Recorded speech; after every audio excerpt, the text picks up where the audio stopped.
ఏదైతే కుమ్మరవాండ్లపల్లి గ్రామంలో ఒక దురదృష్టకరమైనటువంటి సంఘటన జరిగిందో, అనుకోకుండా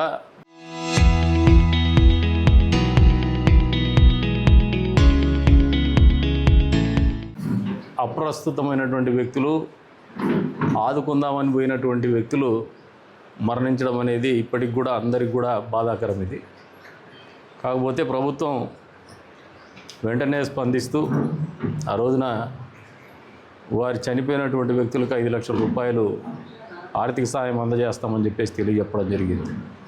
గతంలోనే ఎవరైతే గాయపడినటువంటి వ్యక్తులు కావచ్చు, తీవ్రంగా గాయపడినటువంటి ఒక వ్యక్తికి కావచ్చు 1 లక్ష రూపాయలు అందజేయడం జరిగింది.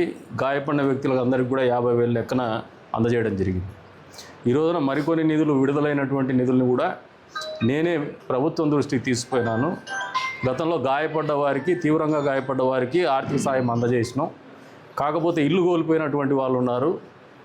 మనం ఏదైతే మీరు ఇంకా కొద్దిగా డబ్బుని కేటాయిస్తున్నారో ఆ కేటాయింపు అనేది ఇల్లు కోల్పోయినటువంటి వ్యక్తులకు అందజేయాలని చెప్పేసి ప్రభుత్వం దృష్టికి స్థానిక ప్రజాప్రతినిధిగా నేను తీసుకోవడం జరిగింది. అందుకు స్పందిస్తూ ప్రభుత్వం కూడా ఒక 2-3 రోజులు నిర్ణయం తీసుకొని ఇల్లు కోల్పోయినటువంటి వ్యక్తులకు ఆర్థిక సహాయము అందించేటువంటి కార్యక్రమం కూడా జరుగుతుంది. ఈ రోజున మనసున్నటువంటి నాయకుడు చంద్రబాబు నాయుడు గారు ముఖ్యమంత్రిగా ఉన్నటువంటి రాష్ట్రంలో ఎవరికి కష్టం వచ్చినా, జీవితం మీద నమ్మకం కోల్పోయేటువంటి పరిస్థితుల్లో ప్రభుత్వం అన్ని రకాలుగా అండదండగా ఉంటుందనే నమ్మకాన్ని కలిగించేటువంటి ఈ కార్యక్రమాలు మచ్చుకు ఒక ఉదాహరణ. అయితే ఒక స్వచ్ఛమైన పరిపాలన, ప్రజారంజక పరిపాలన, ప్రజలు కష్టాల్లో ఉంటే ఆదుకోవాలనే తపంతో పనిచేస్తున్నటువంటి ఒక నాయకుడు ముఖ్యమంత్రిగా ఉన్నటువంటి పరిస్థితులు ప్రజలందరికీ కూడా అర్థమవుతున్నాయని చెప్పేసి కూడా ఈ సందర్భంగా తెలియజేస్తుంది. ప్రభుత్వం బాధ్యతగా ముందుకు వచ్చి ఈ నియోజకవర్గంలో జరిగినటువంటి దురదృష్టకరమైనటువంటి సంఘటనలు అసూలు వాసినటువంటి కుటుంబాలకు ఆర్థిక సహాయం అందజేసినందుకు గాను నియోజకవర్గ ప్రజలందరి తరపున ముఖ్యమంత్రి గారికి, ఉప ముఖ్యమంత్రి గారికి, కూటమి ప్రభుత్వానికి మనస్ఫూర్తిగా ధన్యవాదాలు తెలుపుతున్నాను. సంబంధిత అధికారులు కూడా దీన్ని త్వరితగతిన పరిష్కరించినందుకు కావచ్చు, జిల్లా కలెక్టర్ గారికి కావచ్చు, స్థానిక ఆర్డీఓ గారికి కావచ్చు, స్థానిక తహసీల్దార్ గారికి కావచ్చు, ఇతరత్ర రెవెన్యూ సిబ్బందికి కావచ్చు, మనస్ఫూర్తిగా ధన్యవాదాలు తెలుపుతాను. ఎప్పుడు కూడా ప్రజలకు కష్టం వచ్చినప్పుడు వెనకడుగు వేయం. చెప్పిన మాట కట్టుబడే నిలబడి మరి ఆ కార్యక్రమాలు అమలు చేస్తాం. అంతేకాకుండా ఇల్లు పోయినటువంటి వాళ్ళకు ఇల్లుకు డబ్బులు ఇచ్చడమే కాదు, వాళ్ళు ఎవరైనా చదువుకున్నటువంటి వాళ్ళకు ఉద్యోగం కూడా ఇస్తామని చెప్పినాం ఒకరికి.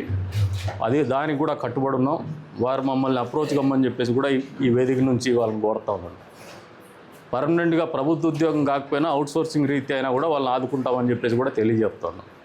ఎక్కడ కూడా ఆ కుటుంబాలు రోడ్డును పడకుండా కాపాడుకునే బాధ్యత స్థానిక ప్రజాప్రతినిధిగా నా మీద, రాష్ట్రంలో కొలువు తీరినటువంటి కూటమి ప్రభుత్వం మీద ఖచ్చితంగా ఉంది. అందుకు అనుగుణంగానే మా కార్యాచరణ కూడా ఉంటుందని చెప్పేసి కూడా ఈ సందర్భంగా తెలియజేస్తున్నాను. జరిగినటువంటి సంఘటనని ప్రభుత్వం దృష్టికి తీసుకుపోయినటువంటి మీడియా సంస్థలకు కూడా మనస్ఫూర్తిగా ధన్యవాదాలు తెలుపుతున్నాను. ఎవరైతే బాధిత కుటుంబాలు ఉన్నాయో ఈ రోజున వాళ్ళందరికీ కూడా ప్రభుత్వం తరపున మళ్ళీ చెప్తున్నాం, ఈ ప్రభుత్వం మీ ప్రభుత్వం, ప్రజాప్రభుత్వం.